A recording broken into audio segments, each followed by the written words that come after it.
என்ன பண்ணிட்டு இருக்காங்க? என்னவா பண்ற? என்ன சாப்பாடு மதியம்? மதியானமா இன்னைக்கு ஃப்ரைடே இல்ல, அதனால பிரியாணி. பிரியாணியா? கறி எங்க? கறியெல்லாம் இருந்தா கழுவி வச்சிட்டேன் பாரு. ஒன்று கிரேவி, அந்த சிட்டியா? டப்பாவில் இருக்கிறது பிரியாணி. அது பெரிய பெரிய பீஸாக வாங்கிட்டு வந்துட்டாங்க. Right right, okay okay. ஆமாம். இந்த இஞ்சி வெள்ளை போட்டு உரிச்சிட்டு இருக்கேன். நீ அடுத்தாப்புல மல்லி புதினா அது ஒன்றுனா செய்யணும், ரெடி பண்ண வேண்டியது. இன்னைக்கு நேற்று நைட்டே வந்தார், அதனால இன்னைக்கு பிரியாணி. ஆமாம், வாடா இங்கே வரேன். ஹாய் சொல்லு. சத்தமா சொல்றா. ஹாய். அப்பா எவ்வளோ பெரிய சவுண்டு. அதனால இன்னைக்கு பிரியாணி ரெடி பண்ண போறேன். காட்டுங்க பாஸ். அப்புறம் அந்த லட்சம் அப்படித்தான் இருக்கு மாடி. கொஞ்சம் வாடி, கொஞ்சம் கொஞ்சம் வந்தா போதும். பொம்பளை பிள்ளைய ஹெல்ப் பண்ணணும் சரியா? பொம்பளை பிள்ளை மாதிரி நடந்துக்க. கொஞ்சம் வந்தா போதுமா? பிரியாணி சாப்பிட மட்டும் வந்துடுவீங்க. இஞ்சி வெள்ளைப்பூர்லாம் யாரும் ஒழிக்கிறது? இன்னைக்கு வெள்ளிக்கிழமை சீக்கிரம் தொழுகணும். அதுவும் இல்லாமல் துளுவச்சி மாதம் இப்போ பிறந்துருச்சு. துளுவச்சி மாதத்தில் வந்து 10 நாளும் சிறப்பான நாள். அந்த சிறப்பான நாளில் தொழுகை திக்ரு இதெல்லாம் எடுக்கணும். தொழுகை வந்து நம்ம கொஞ்சம் டைம் வாங்க சொல்கிற டயத்தில் தொழுக மாட்டோம். எப்படின்னா 1 மணி நேரம் 1/2 மணி நேரம் ஆயிரும். ஆனால் இந்த மாதத்தில் 10 நாள்லையும் அந்த பாங்க சொல்கிற டயத்தில் கரெக்டாக தொழுகணும். அதனால சீக்கிரம் வாங்க, எனக்கு கொஞ்சம் ஹெல்ப் பண்ண. செஞ்சு நீ கிரேவி வச்சு பிரியாணி செஞ்சு இன்னைக்கு கிழிஞ்சிடும். இன்னைக்கு பண்ணிடலாம். அதை நான் வந்துட்டேன்ல. ஒரு நாள் வீட்டில் மகன் இருந்தா ஒர்க் பண்ண ஹெல்ப் பண்ண மாட்டா. நான் வந்துட்டேன்ல இன்னைக்கு. இவன் வந்து காலையில என்ன பார்த்தான் தெரியுமா? என்ன பார்த்தேன்? சரி சரி, அதெல்லாம் ஒன்றும் தப்பு கிடையாது சரிங்களா? சின்சான் பார்க்கறது ஒன்றும் தப்பு கிடையாது. மெடிக்கல் படிச்சுக்கிட்டு டாக்டர் படிச்சுக்கிட்டு ஃபைனல் இயர் வந்துட்டேன். இந்த முன் சின்சான் ஓடுது எங்க வீட்டுல. எங்க நான் போய் சொல்ல நானு? அதெல்லாம் ஒன்றும் தப்பு இல்லைங்க. செல்ல வச்சுட்டு உடனே போயிடுவேன் சின்சான் பார்க்க. சின்சான் பார்க்க. சரி மொத்த கழுவிட்டியா? பேக் போட்டத கழுவியாச்சு. இதை ஒரு வீடியோவா போடுறீங்களா ஷார்ட்ஸா போடுறீங்கன்னா கேட்க மாட்டேங்கிறா. சூப்பரா இருக்கு இந்த இது வந்து இந்த பேக் வந்து நல்ல ஒரு ரிசல்ட் கிடைக்குது. இது இந்த மாத்திரையா? மாத்திரைங்கடா.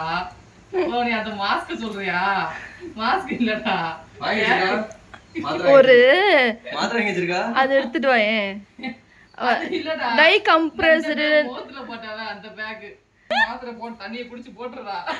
போட்டு படுத்துற வேண்டியது. மாத்திரை அது தூங்கி இருந்துச்சுன்னா பல ஆயிடுவான். மாஸ்கா? மாஸ்க்டா. அது தண்ணியில போட்டோனே மாஸ்க் ஆயிரும்டா. அது வந்து மோதிர போடுறது. யப்பா பரவாயில்ல, வேலைலாம் மகறேன். பாவத்தை சமைச்சிருக்கேன் தெரியுமா? ஹாஸ்டல்லாம் பெருசா பேசுற பாத்தீங்களா வீடியோவை? சரி, அப்ப ஹாஸ்டல்ல இருந்து ஒரு வீடியோ போட்டுறேன்.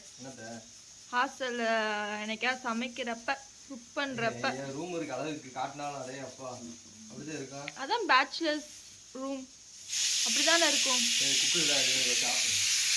கூட தெரியல உனக்கு. நான் சொல்றேன் அமுத்திரு கரெக்டா. குக்கிங்னா அப்புறம் பாத்துக்கலாம், இப்ப அவசியம் இல்லை. தெரியணும்டி, எருமகடா வயசாகி வளர்ந்து போயிட்டு அப்படி.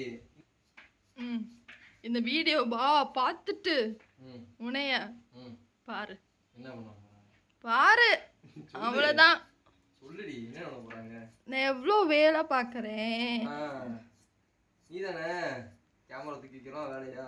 இப்ப வேற நான் போய் துணி துவைக்கணும். நீ போட்டு வந்த துணிய நான் துவைக்கணும்.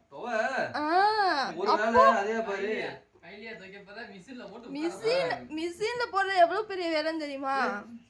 தண்ணி ஊத்தணும், லிக்விட ஊத்தணும், ட்ரெஸ் எடுத்து போடணும்.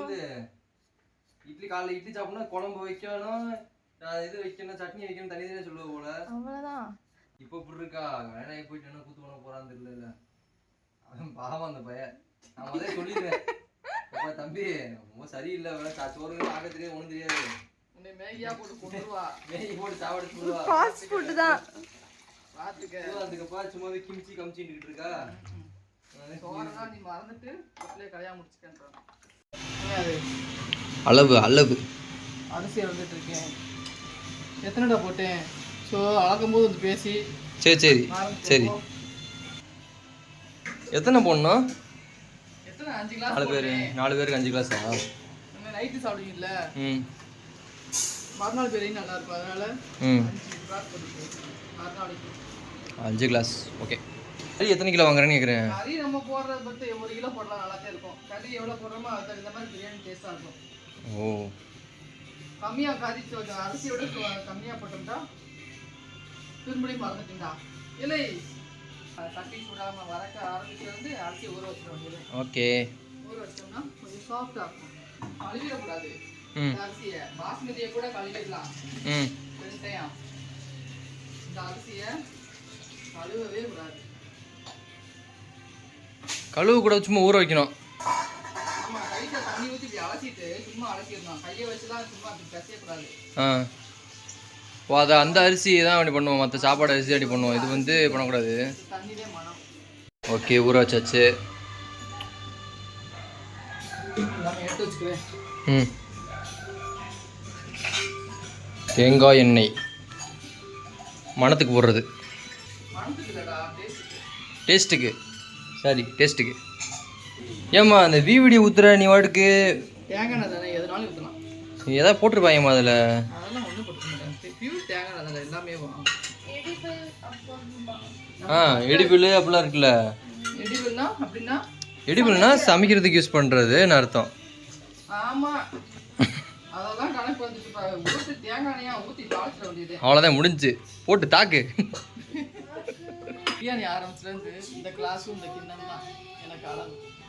இந்த கிண்ணத்தை வச்சே நாமக்கல் வரும்போது 20 பேருக்கு எத்தனை சொன்னேன்?